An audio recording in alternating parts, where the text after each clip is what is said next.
কোন বিপদ আমাদের জন্য পরীক্ষা আর কোন বিপদ আমাদের জন্য আযাব, এটি বোঝার কোনো উপায় আছে কিনা?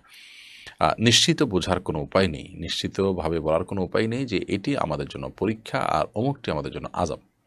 এরকম নিশ্চিত করে বলবার কোনো সুযোগ নেই। তবে একজন ঈমানদার নিজের ব্যাপারে যখনই কোনো ব্যত্যয়, বিপর্যয় দেখা দিবে, তখন তিনি ভাববেন যে হয়তোবা এই বিপর্যয় আমার কোনো কৃতকর্মের ফসল হিসাবে হয়েছে। অর্থাৎ তিনি নিজেকে দোষারোপ করবেন এবং নিজের সংশোধন করার চেষ্টা করবেন। কারণ দিন শেষে তারই লাভ। যদি আমি নিজেকে দোষারোপ করি তাহলে আমার সংশোধনের পথ উন্মোচন হলো।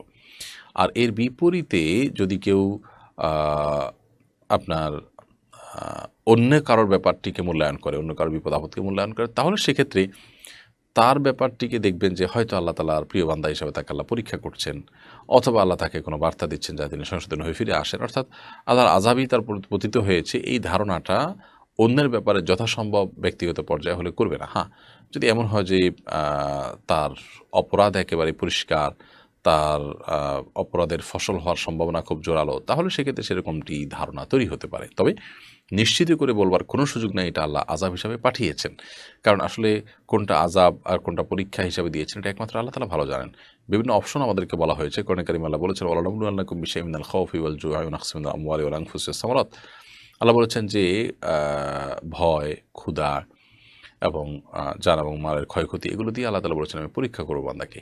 তো এই যে পরীক্ষা আল্লাহ তাআলা করবেন বলেছেন, এই পরীক্ষার মধ্যে পরীক্ষারই অংশ হিসেবে এ ধরনের বিপদ-আপদ, এ ধরনের বালা, মুসিবত, সমস্যা, বিপর্যয় এগুলো হতে পারে।